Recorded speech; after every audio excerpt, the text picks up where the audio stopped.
Halo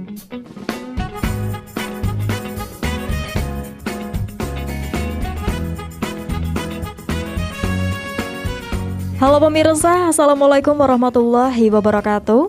Senang sekali akhirnya saya Ilma Gustiana bisa kembali hadir menjumpai pemirsa di rumah semuanya dalam program Expose Lebih Dekat, Lebih Santai. Nah pemirsa, di episode kali ini kita akan bersama-sama membahas mengenai pindah penduduk tidak perlu lagi pengantar dari RT dan RW. Sudah hadir bersama kita kedua narasumber. Kita sapa satu persatu dulu pemirsa. Yang pertama ini ada Bapak Muhammad Ikrar Udin Eskom selaku Jabatan Fungsional Administrator Database Kependudukan Muda Dinduk Capil Kota Pekalongan. Assalamualaikum Bapak. Waalaikumsalam warahmatullahi wabarakatuh. Apa kabar Bapak Ikrar? Sehat Mbak Ilma. Mbak Ilma sehat juga kan? Sehat, alhamdulillah. Iya. Sedang sibuk apa ini Pak? Ya biasa untuk ngurusin pengelolaan data seperti sehari-hari yang harus kita laksanakan sebagai fungsional administrator database. Ya, luar biasa karena memang kerjanya di Dukcapil ya Pak ya. Betul. Baik, kita sapa narasumber kita yang kedua pemirsa. Ini ada Bapak M. Taufikur Rahman SSTP selaku Camat Pekalongan Barat. Assalamualaikum Bapak. Waalaikumsalam warahmatullahi wabarakatuh. Panggilannya Bapak Taufik ya? Iya. Apa kabar Bapak Taufik? Alhamdulillah baik Mbak. Baik. Sedang sibuk apa Bapak Camat? Untuk saat ini di Barat ada 2 kegiatan. Yang pertama banjir. Ya, Nah, itu merupakan agenda rutinan ya Pak ya setiap tahunnya. Ya bisa dikatakan itu. Jadi ada daerah rawan bencana di kami, terutama di Kelurahan Tirto sama Pasir Keraton Keramat, utamanya di Pasir Sari. Kemudian yang kedua ini masih masa pandemi. Ya.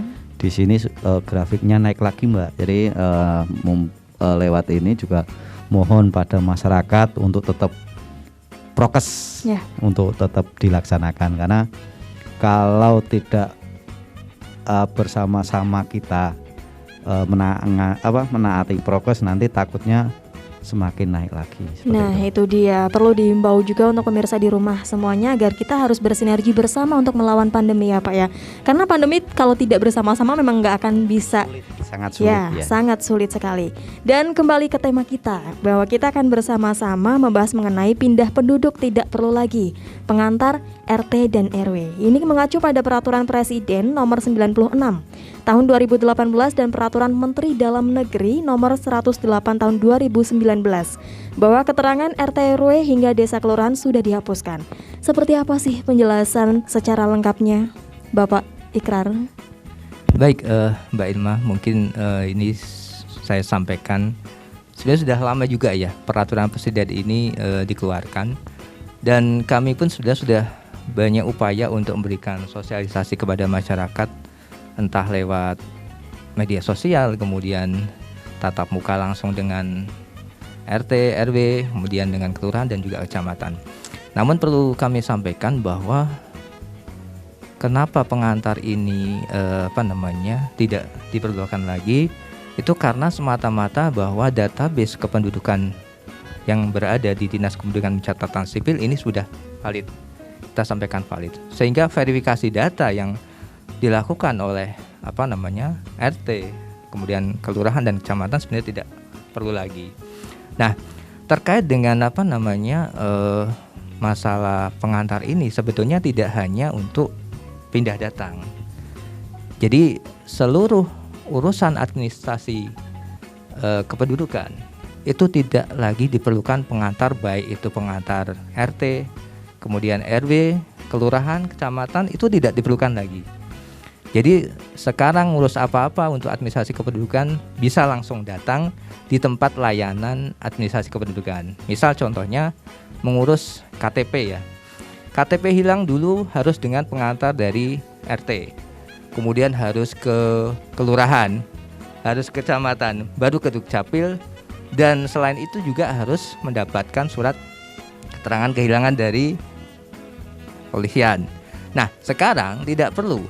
Jadi sekarang saya contohkan ya, ketika ada seseorang hilang KTP-nya, tinggal datang ke Dukcapil sambil membawa fotokopi KK dan juga surat kehilangan dari kepolisian. Itu nanti langsung kita proses. Karena di dalam sistem kita sudah terdata data yang bersangkutan. Nah, kemudian satu-satunya yang masih harus diberi pengantar adalah ketika seseorang akan memohon KK maupun KTP tetapi tidak ada di dalam database, gitu Pak Camat. Misal ada warga yang aku, Pak Camat, saya ini nggak punya KTP ini, saya nggak punya KK.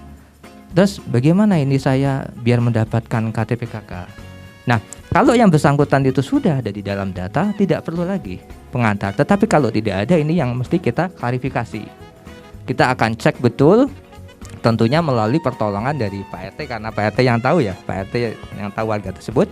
Kemudian yang bersangkutan diminta untuk mengisi formulir isian yang nanti akan disaksikan oleh RT, RW, kelurahan bahwa yang bersangkutan betul-betul warga setempat, sehingga nanti akan masuk ke dalam database penduduk dan dia bisa dikeluarkan KTP maupun KK-nya.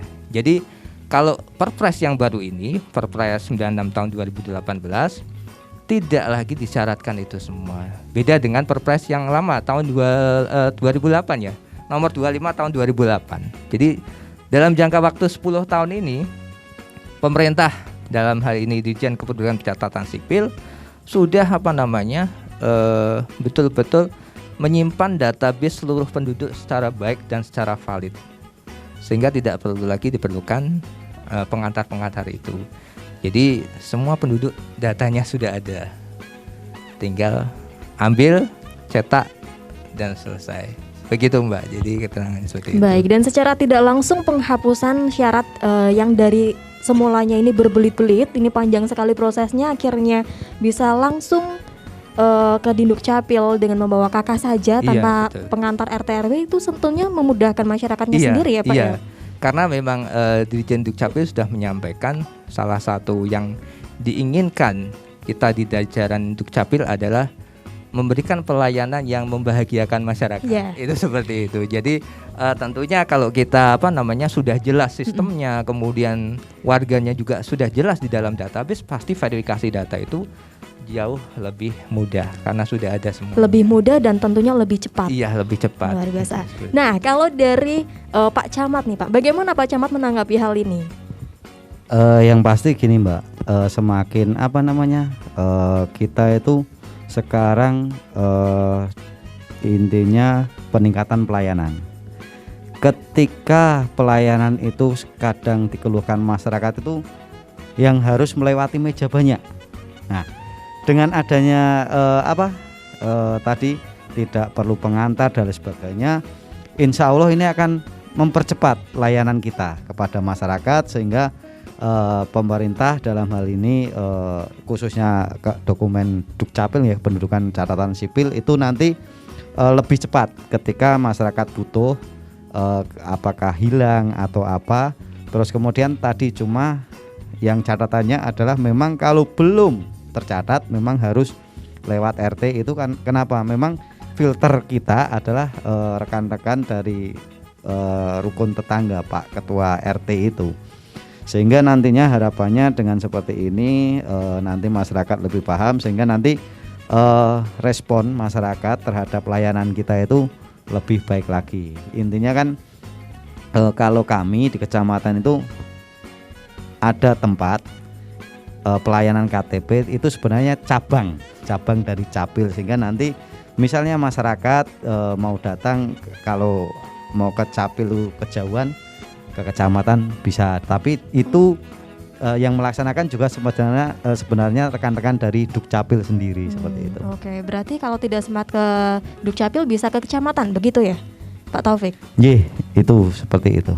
Oke, nah untuk sosialisasinya sendiri Pak Ikrar yang sudah dilakukan dari Dinduk Capil ini seperti apa? Ini kan pasti membutuhkan sosialisasi selain untuk masyarakatnya sendiri, begitu pula ke pegawainya agar mereka juga bisa melayani dengan baik masyarakat. Ini sosialisasi seperti apa yang dilakukan? Iya, jadi yang pertama jelas pegawai kami dulu yang harus diberitahu bahwa dengan adanya peraturan presiden ini maka tidak perlu lagi adanya pengantar, dan kita sudah jelaskan ke rekan-rekan yang ada di kantor. Kemudian untuk yang ke masyarakat, yang pertama kita juga sudah melakukan sosialisasi melalui tatap muka.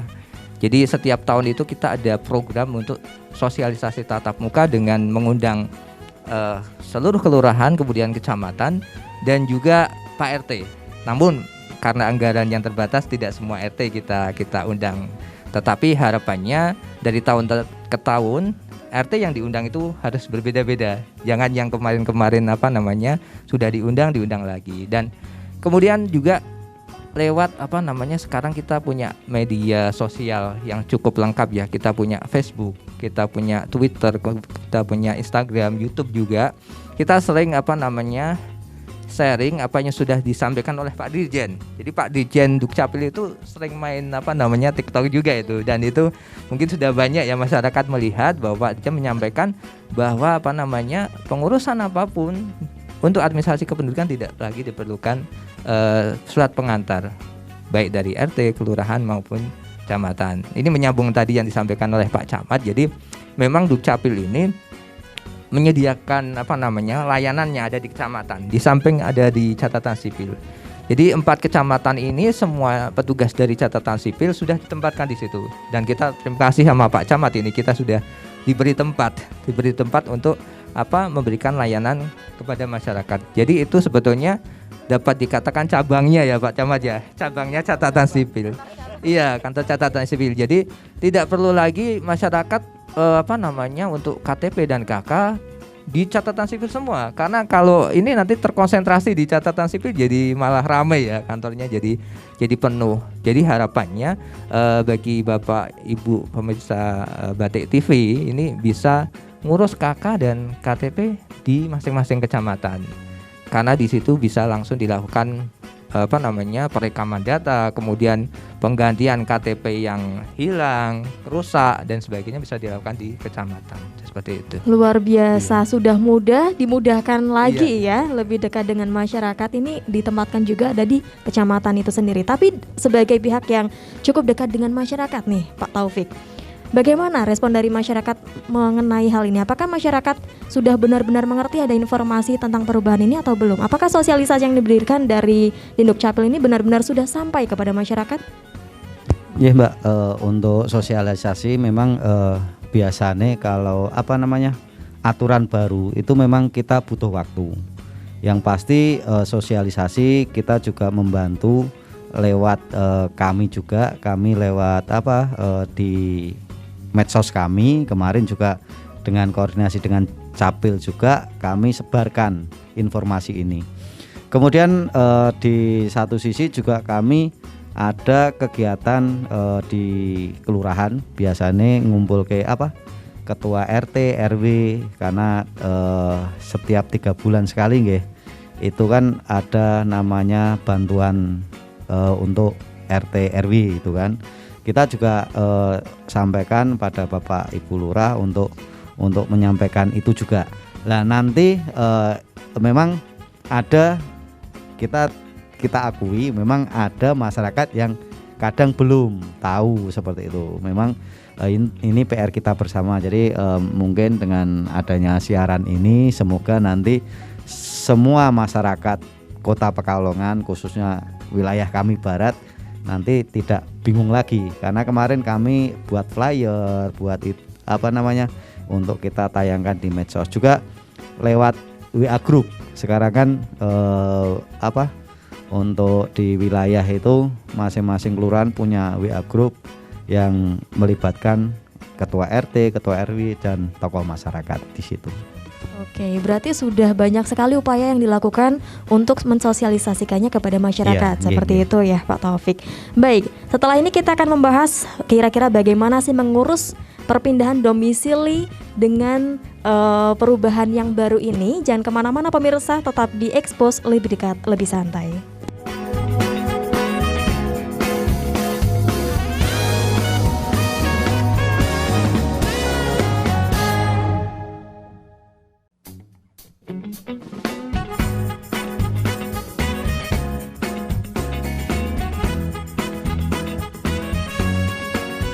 Pemirsa, kembali lagi di Expose lebih dekat, lebih santai. Masih bersama dengan kedua narasumber kita, ada Pak Taufik dan juga Pak Ikrar. Masih betah ya Pak ya? Alhamdulillah masih betah, karena tadi kita baru aja segmen 1 nih Pak. Ini kita di tengahnya. Nah, tadi kita juga sempat berbicara mengenai kurang lebihnya perubahan ya Pak ya untuk syarat dari pindah domisili itu sendiri, dan tentunya itu memudahkan masyarakat sendiri seperti itu, dan bisa juga dilakukan di kecamatan karena memang sudah ditempatkan juga dari pihak Dukcapilnya seperti itu.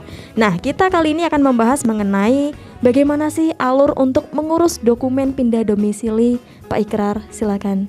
Baik, Mbak Ilma, terima kasih. Mungkin sebelum saya masuk ke bagaimana caranya gitu ya, saya sedikit memberikan informasi buat masyarakat bahwa berdasarkan Undang-Undang Administrasi Kependudukan Nomor 23 Tahun 2006 sebagaimana sudah diubah di Undang-Undang Nomor 24 Tahun 2013, bahwa seseorang yang sudah berdomisili di suatu tempat dalam jangka waktu 1 tahun berturut-turut, yang bersangkutan diwajibkan untuk pindah. Itu undang-undangnya sebetulnya berbunyi semacam itu. Nah, harapannya adalah bahwa penduduk itu bisa deteksi dengan tepat. Sebetulnya ini penduduk mana ini? Apakah penduduk Semarang? Apakah penduduk Pekalongan? Dan sebagainya. Karena mungkin masih juga di lapangan ditemui ya, orang-orang yang di Semarang sudah lama tinggal di Pekalongan bahkan bertahun-tahun, tapi KTP-nya masih KTP setempat. Padahal dia kalau berdasarkan administrasi kependudukan dihitungnya berdasarkan di mana KTP-nya berada. Nah, ini sulit sekali untuk kita memperkirakan berapa jumlah sebenarnya penduduk yang ada di Kota Pekalongan. Ini rentetannya banyak sekali sebetulnya. Karena data kependudukan ini digunakan juga untuk urusan pemilu, kemudian untuk urusan perbankan, untuk urusan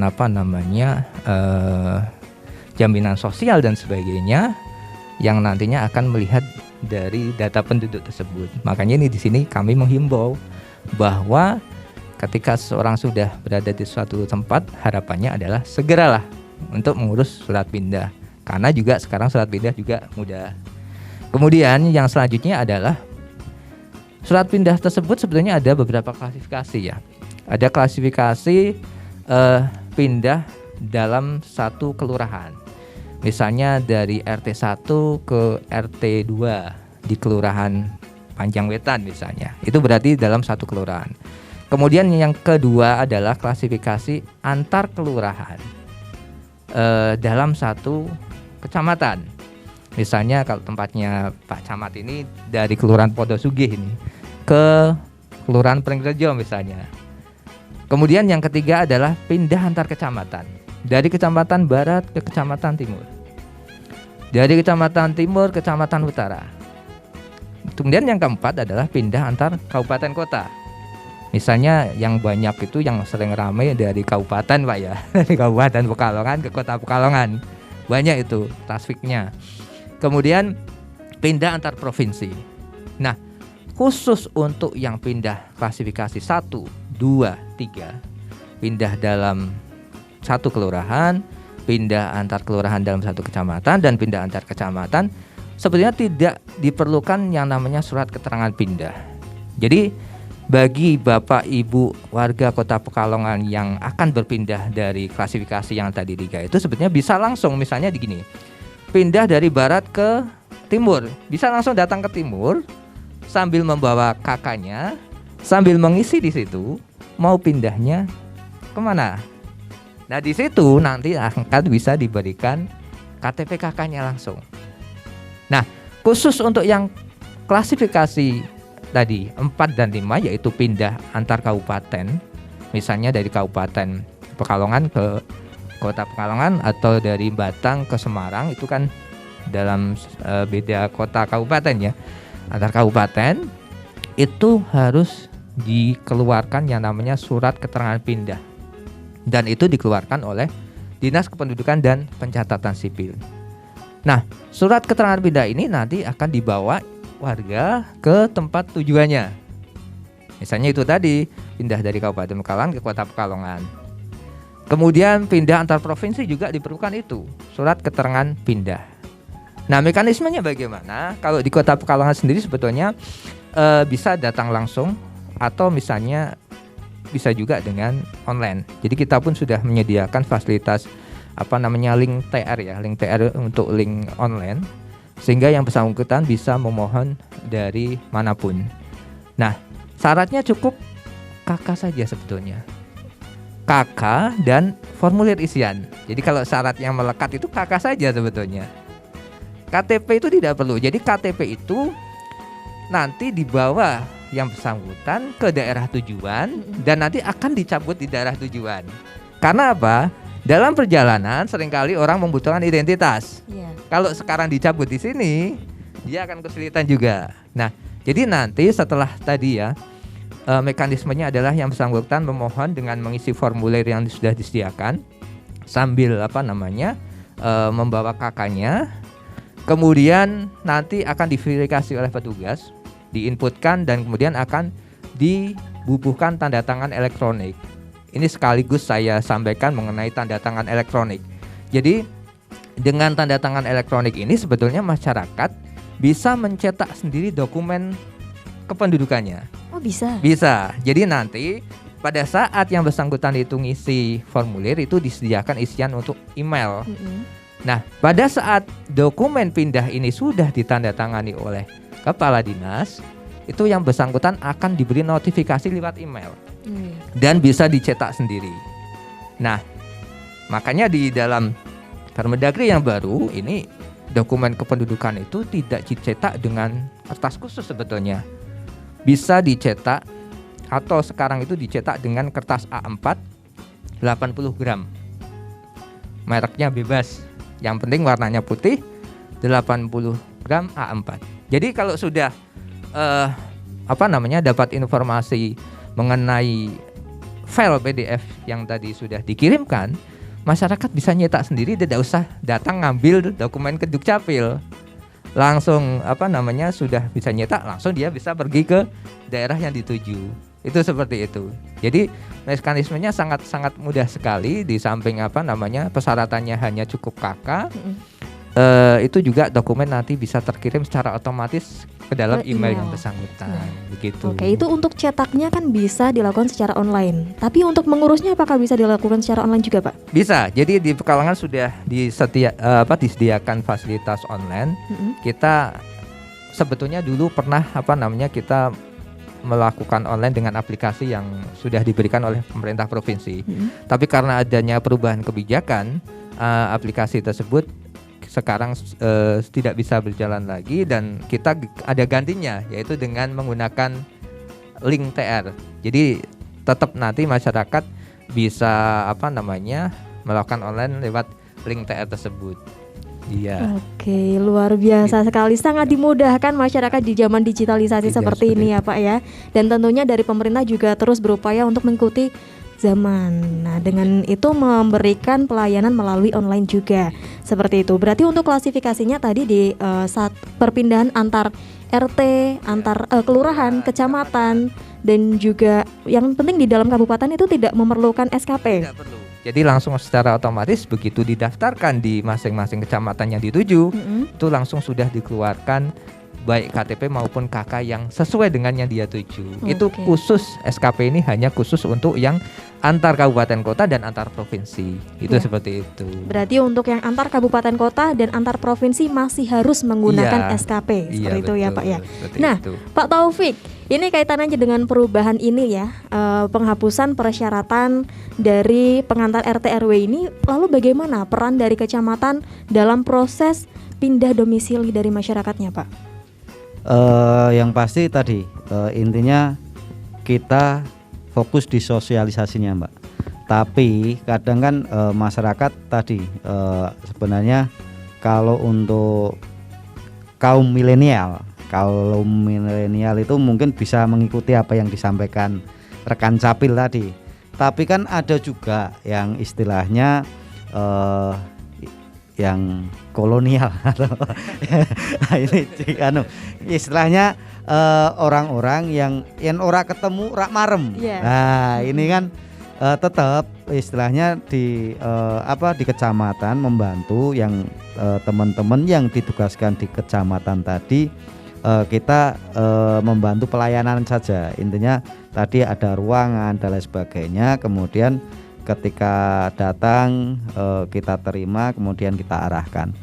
Kemudian di satu sisi kami juga di Kecamatan Barat itu ada kegiatan siap antar pelayanan.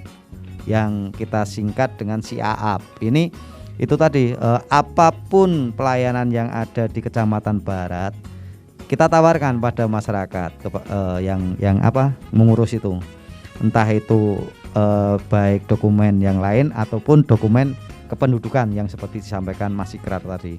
Intinya kalau sudah jadi, apakah mau diambil atau kita antar. Oke, berarti itu diberi penawaran ya, atau apakah mau diambil sendiri atau diantar seperti itu. Tapi apakah untuk yang pelayanan diantar ini dipungut biaya, Pak? Yang pasti pelayanan yang ada di kecamatan semua saja pelayanan itu tanpa biaya, alias gratis seperti itu. Jadi kalau ada yang nyogok kayak gitu itu gimana tuh? Ya kita kan sudah menandatangani namanya zona integritas. Jadi di sana kita benar-benar harapan kami tidak ada pungutan biaya apapun. Kalau misalnya masih ada, silahkan hubungi ke lapor kami, ya, kan, bisa lapor ke kecamatan. Iya, seperti itu pemirsa. Kalau masih terkendala nih, kira-kira biar cepat prosesnya nyogok aja kayak gitu jangan ya, karena ini kita juga sudah sangat dimudahkan dengan pelayanan yang diberikan dari pemerintah. Yang pasti kalau misalnya kan kita itu kalau standby semua, karena kan mohon maaf kadang itu satu hari itu ada kegiatan banyak, mungkin itu sebenarnya yang agak mendelay. Tapi kalau kita pejabat struktural ada semua, insya Allah hari itu juga selesai. Seperti itu, tidak ada yang sulit sekarang pelayanan apapun, termasuk tadi yang disampaikan Mas Ikrar tadi, karena memang Senin sampai Sabtu, karena Sabtu kan libur, tapi kita khusus pelayanan itu buka. Oh, Sabtu buka? Iya, khusus pelayanan itu kita ada namanya piket pelayanan, baik di kelurahan maupun kecamatan. Jadi Sabtu pun kalau masyarakat menginginkan adanya pelayanan, kita siap sampai jam 12 siang. Jam 12 siang, itu di kecamatan? Kelurahan kecamatan, kelurahan sama. Kecamatan. Iya. Oke. Seperti itu. Kalau di Dinuk Capil apakah ada jam tambahan juga di hari Sabtu, Pak? Iya, jadi kita ada jam tambahan ya, Mbak Ilma ya. Jadi setiap Sabtu yang biasanya harusnya kita libur, tapi kita ada layanan dari jam 9 sampai jam 12. Dan itu melayani seluruh dokumen kependudukan. Jadi silahkan bagi warga yang tidak sempat di hari-hari yang lain, bisa datang di hari Sabtu juga. Oke, luar biasa dedikasinya ya.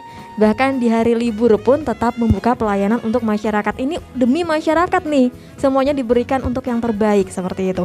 Tapi untuk proses mengurus perpindahan domisili ini di Dinuk Capil sama seperti di kecamatan, apakah tidak ada pungutan biaya sama sekali? Jadi bisa saya jelaskan seperti ini, Mbak ya. Jadi kalau untuk ngurus yang pindahnya luar kota, luar kabupaten kota, kemudian provinsi, itu harus ke Dukcapil. Jadi di kecamatan itu yang ngurusnya hanya lintas ke kota saja, dalam kota ya, antar kelurahan, antara kecamatan tadi itu. Jadi kalau misalnya yang sudah lewat provinsi, lewat kabupaten kota, harus ke Dukcapil, dan itu semuanya free, gratis, tis ya, kalau kita istilahnya itu ya.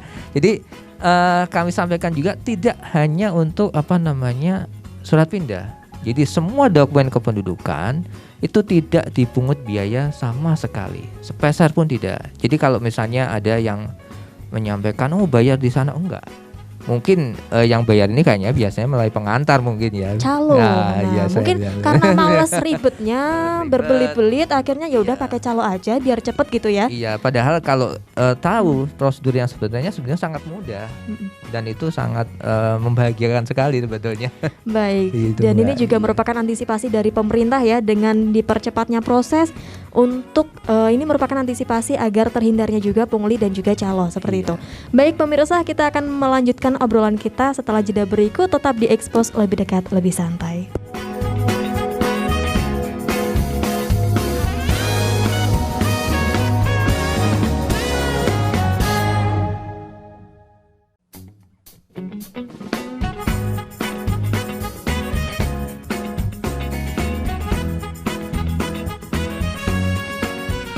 Pemirsa, kembali lagi di program Expose Lebih Dekat Lebih Santai. Nah, kita akan melanjutkan obrolannya di tema hari ini, yakni tentang pindah penduduk tidak perlu lagi pengantar dari RT dan RW.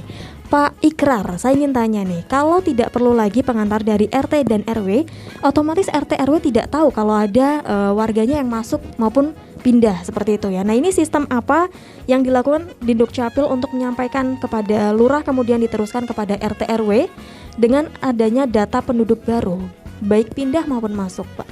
Iya. Jadi dari hasil proses layanan pendaftaran penduduk dan pencatatan sipil ini sebetulnya kami mendapati data-data penduduk secara menyeluruh. Jadi data-data ini adalah data berupa data pribadi. Tentunya ada data-data yang kita boleh berikan yang kepada masyarakat luas, yaitu data yang berupa agregat. Kemudian kalau data-data pribadi ini adalah data-data yang sifatnya memang khusus. Jadi tidak bisa diberikan kepada sembarangan. Nah, untuk Pak RT, jika artinya ada penduduk yang datang, mungkin saya berharap dari Pak Camat pun bisa memberikan masukan bahwa mungkin secara proaktif menanyakan kepada warganya, apakah sudah diurus kakaknya. Kalau sudah diurus kakaknya, tentunya Pak RT mungkin bisa menanyakan itu ya Pak ya. Kalau misalnya Pak RT, saya coba minta datanya. Nah, ketika warga itu memberikan datanya, berarti pribadi dia sendiri yang memberikan. Jadi bukan catatan sipil yang memberikan ya, karena tadi seperti saya sampaikan bahwa data pribadi ini merupakan data khusus yang tidak bisa diberikan sembarangan kepada siapapun. Ini saya contohkan ini Mbak ya. Jadi data pribadi diantaranya itu adalah nomor induk kependudukan, kemudian nomor kartu keluarga. Itu termasuk data pribadi. Sekarang banyak kita sudah menggunakan handphone ya. Anak-anak saja sekarang mungkin sudah dipegangin handphone gitu ya. Nah, apakah kita tahu bahwa pada saat melakukan proses registrasi nomor handphone itu adalah prosesnya dengan mengirimkan NIK dan KK. Kombinasi NIK dan KK. Kalau ini NIK dan KK diketahui oleh orang dengan bebas, dengan sembarangan, itu bisa digunakan untuk mendaftar ini nomor handphone yang nantinya akan digunakan misalnya untuk sesuatu yang tidak kita inginkan. Misalnya saya tahu nomor NIK-nya Mbak Ilma, nomor KK-nya Mbak Ilma, saya daftarkan. Kemudian saya berbuat yang tidak. Yang kena nanti akhirnya Mbak Ilma. Nah, inilah kenapa data pribadi ini tidak bisa diberikan sembarangan. Jadi harapannya kalau seandainya Pak RT ini ingin menanyakan sesuatu warganya, baik itu yang baru dan sebagainya, bisa ditanyakan langsung pada warganya yang bersangkutan. Kalau warganya memberikan, berarti dia secara sadar, istilahnya dia sudah memberikan data itu. Memang ada konsep di catatan sipil ya, mungkin mudah-mudahan kedepannya bisa terlaksana dengan baik. Mungkin kita bisa sekedar memberikan informasi bahwa ada data warga yang datang mungkin nantinya juga. Tapi konsep itu masih kita pertimbangkan bagaimana caranya ini, karena berarti belum karena ya? Secara sistem juga repot. Tapi secara individu sebagai ketua RT, dia berhak saja menanyakan warganya kan. Tidak ada salahnya kalau ada pendatang baru disamperin, Pak, apakah sudah pindah atau belum? Misalnya kalau pindah, bolehkah saya mendapatkan datanya dan sebagainya. Itu seperti itu. Jadi itu tadi Mbak, karena keterkaitan masalah data pribadi, sehingga kita juga tidak bisa memberikan data sembarangan kepada orang lain, itu seperti itu. Karena NIK ini memang bersifat sangat sensitif ya Pak ya, harus sangat berhati-hati. Iya. Jadi sekarang ini NIK sudah diakses untuk berbagai kepentingan layanan publik. Bahkan terakhir NIK sudah digunakan untuk nomor wajib pajak. Kemudian ini BPJS Kesehatan kemarin rencana juga NIK ini akan dijadikan sebagai nomor untuk BPJS. Jadi kalau mbaknya ngurus apa-apa di bank di mana, pasti yang akan tanyakan NIK ini. Karena begitu diketik NIK ini, nanti akan keluar data. Nah, kenapa bank bisa melihat data-data itu? Karena sudah ada perjanjian kerjasama dengan pemerintah pusat. Jadi lembaga-lembaga yang akan mengakses itu dipayungi dengan perjanjian kerjasama ini, sehingga mereka juga tidak boleh sembarangan dalam memberikan data kepada yang lainnya. Jadi mereka bisa akses, tapi mereka nggak boleh memberikan data-data itu kepada orang lain karena itu menyangkut data pribadi. Seperti itu. Baik. Berarti bisa dikatakan bahwa semakin banyaknya kepentingan dan keperluan yang memerlukan NIK, sebagai masyarakat kita harus hafal NIK sendiri ya Pak ya? Iya, sebaiknya seperti itu. Dan itu sangat mudah sebetulnya kalau menghafal NIK. Sangat mudah untuk beberapa orang, untuk mudah. sebagiannya lagi sulit. Ya, gitu ya. Enggak, jadi begini saja kita kasih clue-nya ya. Jadi sebetulnya NIK itu terbentuk pada saat pertama kali kita didaftarkan. Kalau di Kota Pekalongan itu kode wilayah kota itu 75 ya, tapi Provinsi Jawa Tengah 33. Jadi diawali dengan kode wilayah provinsi 33, kemudian kabupaten kota, Kota Pekalongan itu kan 75 ya. Kemudian kecamatan. Kalau kecamatan Barat itu 01, Timur 02, Utara 03, Selatan 04. Jadi 337501. Selanjutnya tanggal lahir. Misalnya 12 Januari berarti 1201. Tahun berapa? 75 misalnya. Berarti 120175. Kemudian 4 digit terakhir itu hanya angka urut 0001. Itu semuanya ada 16 digit. Nah ini tidak akan berubah ketika kita pindah kemanapun. Jadi kalau melihat dia penduduk mana, jangan lihat dari NIK-nya. Karena apa? Ketika saya sekarang didaftarkan di Kota Pekalongan, kemudian besok saya pindah ke Semarang, tetap nomornya itu ngikut 3375. Nah, khusus untuk para wanita ini, tanggal lahirnya itu ditambah 40. Jadi kalau misalnya Mbak Irma tanggal lahirnya berapa ini? 8. 8 ya. Nah, berarti tambah 40 jadi 48. Dulu terdaftarnya pertama kali terdaftar di mana? Saya di Batang, Pak. Batang. Kalau nggak salah 3325 ya. Iya. Nah, 3325. Kemudian belakangnya luar biasa. Kemudian pasti itu 8 berarti 40 tambah 8, 48. Iya. Lihat aja KTP-nya. Pasti 48, kemudian bulan, kemudian tahun, kemudian belakangnya. Nah, kenapa ditambah 40 saya juga kurang tahu kan. Tambah 40. Dan itu khusus yang perempuan saja. Khusus yang ya? perempuan. Tapi begini juga, kalau misalnya seseorang pernah didaftarkan dengan salah jenis kelamin pada saat informasi dan dia sudah digunakan untuk KTP elektronik, maka nomor itulah yang dipakai. Jadi tidak bisa dijustifikasi bahwa wah ini tidak plus 40 berarti ini laki-laki, ini tidak juga. Tapi itu jarang sekali kejadian seperti itu, kecuali hanya pada saat pas melakukan pendaftarannya itu keliru. Biasanya karena ini nama yang agak sensitif, ini nama-nama yang menurut kita laki-laki ternyata perempuan nah, ya gitu. Itu dia. seperti itu, saya nggak perlu nyebut namanya. Oke, nah itu dia pemirsa sedikit tips dari Bapak Ikrar mengenai penghafalan NIK yang lebih mudah seperti itu ya. Pak Taufik, hafal NIK-nya Pak? Insya Allah. Harus hafal Pak ya. Oke, baik Pak Taufik. Untuk pindah tanpa perlu pengantar RT RW ini memungkinkan adanya orang-orang masuk tanpa terdeteksi Pak. Artinya bisa saja teroris lebih leluasa masuk dan mudah berada di tengah-tengah kita. Nah, bagaimana langkah antisipasi yang bisa dilakukan dari kecamatan agar hal tersebut tidak terjadi? Terima kasih Mbak. Memang dengan aturan baru ini keluar masuk dan mungkin data yang di RT, RW, kelurahan memang agak sulit bagi kami. Tapi dengan adanya aturan ini kami juga sebenarnya sudah antisipasi dengan sosialisasi lewat kelurahan, kemudian tadi kepada ketua RT, RW, meningkatkan lagi. Kalau mungkin Mbak Irma main kemana itu kan 1 kali 24 jam harus lapor. Nah itu kita tekankan di situ lagi. Terus kemudian dengan adanya pandemi ini juga sebenarnya di sisi yang lain kita ambil positifnya. Jadi antar tetangga itu sifat gotong royong, sifat saling istilahnya bukan mengawasi ya, saling peduli dan sebagainya. Ketika ada orang masuk itu secara langsung sekarang itu kayak sopo sih gitu.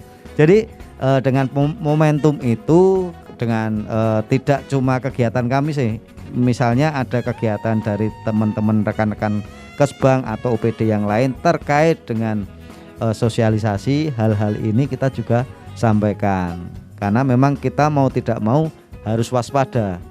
tidak cuma COVID, tapi itu tadi kalau ada orang tamu dari luar, misalnya asing di situ, kemudian ditanya, kalau memang 1 kali 24 jam nginep ya harus lapor. Apalagi kita ketahui kota kita tercinta ini bisa dikatakan sebagai magnet yang tadi sebenarnya disampaikan Mas Ikrar.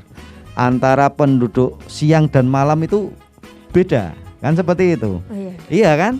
Karena sebagian dari mungkin Batang, Kabupaten atau Pemalang kerja di sini kan seperti itu.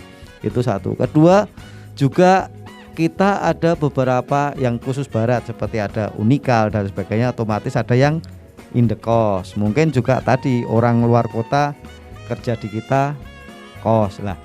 Yang istilahnya yang tahu Pak RT, Pak RW, kalau memang di lingkungannya itu ada kos-kosan dan lain sebagainya, itu kalau memang itu ya harapannya kita kerjasama dengan yang ownernya, yang punya kos itu untuk melaporkan. Jadi untuk deteksi dini lah yang tadi disampaikan Mbak Irma. Jadi mungkin itu. Jadi kita mencoba meningkatkan kepedulian warga sekitar. Kalau misalnya memang tadi ada orang asing lah, ada orang asing di situ, kalau tamu sih palingan sejam 2 jam ini. Tapi kalau 1 hari 2 hari dia masih di situ, ya sudah kita cari harapannya ketua RT-nya, lewat ketua RT-nya mencari tahu, kemudian kalau memang dia nginep atau kos di situ untuk lapor identitasnya kepada ketua RT. Berarti memang membutuhkan sinergi bersama ya antara ketua RT RW dan juga warga sekitarnya itu sendiri. Sekali. Tapi seperti yang disampaikan dengan Pak Taufik tadi, bahwa harapannya dari pemilik kos, misalkan kalau ada yang menghuni kosnya itu ada laporan-laporan juga ya yang dilakukan. Tapi sejauh ini bagaimana kondisinya Pak? Apakah pemilik kos sudah melaporkan seluruh penghuni kosnya atau belum? Untuk kegiatan ini kita kan juga kerjasama dengan Satpol PP juga kan seperti itu. Untuk sementara memang ada yang belum maksimal di pemilik kos ini. Tapi di sisi lain juga kita juga tadi lewat Pak Ketua RT atau RW atau warga setempat, ketika yang di lingkungan itu juga kepada yang penghuni kosnya menanyakan langsung. Memang harus proaktif semua sih, tidak bisa kita cuma pasrah pada yang punya kos, tapi paling tidak yang di penghuninya juga kita edukasi tadi. Misalnya ketemu, oh anak kos baru nggih, sudah laporan sama Pak RT belum, kan seperti itu. Jadi mereka kan biasanya berinteraksi, terutama kalau ada warung sebelahnya itu kan sering gitu Mbak. Oke, berarti dihimbau nih untuk para penghuni kos sebisa mungkin untuk melaporkan bahwa dia adalah penghuni di wilayah tersebut, seperti itu betul, ya Pak ya. Oke, baik Pak Ikrar, boleh silakan ada pesan-pesan yang ingin disampaikan kepada masyarakat terkait dengan perubahan pindah penduduk tidak perlu pengantar RT RW ini Pak? Ya. Baik, terima kasih kami sampaikan kepada seluruh warga Kota Pekalongan. Perlu kami sampaikan bahwa seluruh dokumen kependudukan yang akan diproses di Kependudukan Catatan Sipil tidak diperlukan lagi pengantar, baik pengantar RT, RW, kelurahan maupun kecamatan. Jadi penduduk bisa langsung datang sesuai dengan keinginannya untuk mengurus dokumen tertentu, misalnya untuk mengurus akte kelahiran dan kematian dan sebagainya, bisa datang ke catatan sipil langsung yang ada di Jalan Mojopahit nomor 18. Kemudian untuk mengurus KTP KK bisa dilakukan di masing-masing kecamatan. Nah, khusus untuk surat pindah yang antar kabupaten kota maupun antar provinsi bisa langsung diurus. Kalau mau tatap muka berarti langsung di kantor dinas Dukcapil. Kemudian kalau misalnya dengan online bisa ke Linktree, nanti mungkin bisa kita sampaikan ya Linktree-nya ya. Itu seperti itu. Dan perlu saya sampaikan semuanya gratis tanpa dipungut biaya apapun. Nah, ini untuk mendukung program pemerintah dalam hal penghitungan jumlah penduduk untuk keperluan apapun, termasuk keperluan pemilu, keperluan layanan publik. Kami berharap bahwa yang sudah tinggal di Kota Pekalongan untuk bisa mengajukan pindah, karena nanti untuk kepentingan layanan publik biar bisa lebih mudah. Kemudian juga untuk perhitungan untuk proses rencana pembangunan juga bisa dihitung secara tepat. Karena kalau seandainya antara kenyataan yang ada dan administrasi yang ada itu berbeda jauh, nanti perhitungan jumlah penduduk ini jadi tidak sesuai, tidak valid lagi. Sekali lagi kami berharap untuk silahkan mengurus tanpa melalui perantara. Jadi lebih mudah dan murah, nggak murah lagi, gratis bahkan ya. Itu Mbak Ilma, terima kasih Mbak. Harus tertib administrasi begitu ya Pak. Iya. Pak Taufik mau menambahkan, silakan. Mungkin menambahkan sedikit kepada masyarakat, tadi sudah disampaikan Mas Ikrar, silahkan saja datang ke kami baik di kecamatan maupun di Dukcapilnya yang khusus dokumen kependudukan nggih. Selain itu misalnya ada surat-surat keterangan dan lain sebagainya, silahkan datang saja karena memang semuanya adalah tanpa biaya apapun, gratis. Dan kalau misalnya ada dokumen yang hari itu tidak jadi, kami khususnya di Kecamatan Pekalongan Barat siap mengantar sampai rumah tanpa biaya. Kita siap antar pelayanan, kita singkat dengan SIAAP. Ini sudah sejak Agustus kemarin kita launching di tanggal 17 Agustus 2021. Alhamdulillah rata-rata 1 bulan sekitar 80-an dokumen yang kita antar. Mungkin itu Mbak. Oke, terima kasih banyak Pak Taufik dan juga Pak Ikrar atas informasinya. Semoga bisa bermanfaat untuk pemirsa di rumah, dan semoga informasi mengenai pindah penduduk tidak perlu pengantar RT RW ini bisa diterima dengan baik oleh masyarakat. Itu dia pemirsa Expose episode kali ini. Saya Ilma pamit, wassalamualaikum, sampai jumpa.